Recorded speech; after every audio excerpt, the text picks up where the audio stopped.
আচ্ছা, আপনারা যেটা যেমনটি দেখছিলেন এখানে এই যে কেন্দ্র ঈদগাহ মাঠের একেবারে কর্নারের দিকে এটা যে এখানে পানির পাম্প আছে, পানির পাশে পাম্পের বাইরের অংশে যেটা ফুটপাত বলা যায়, এই ফুটপাতের এখানে দুইটা নীল রঙের ড্রাম, এটা মনে হয় এরা দুপুরে বিকেলের দিকে রাখা ছিল। তো এখানে যারা ছিল তারা হয়তো মনে করতেছিল কারো হবে এটা, পরে এটা মালিক পাওয়া যায় না, তারপরে কিছু বন্ধু আসতেছিল। তখন আশেপাশের লোকজন আমাদেরকে সংবাদ দেয়, পুলিশ এখানে আসে,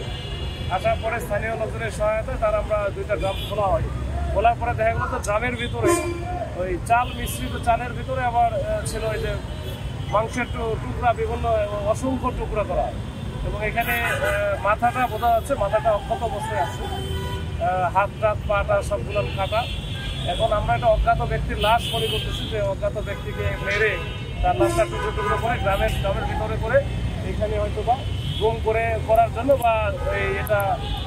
আলামতগুলো ছাপানোর জন্য এখানে হয়তো বা রেখে গেছে করার চেষ্টা করতেছে, যে এই মৃত ব্যক্তিটিকে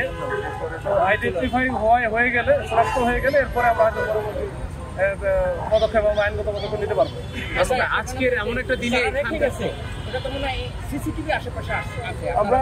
চেষ্টা করব যে এখানে যত সিসি ক্যামেরা আছে, আমরা এটা আসলে ইনভেস্টিগেশনের পার্ট, আমরা চেষ্টা করবো সকল সিসি ক্যামেরা দেখার জন্য, দেখে আমরা চেষ্টা করবো যারা এখানে রেখে গেছে তাদেরকে আমরা শনাক্ত করবো।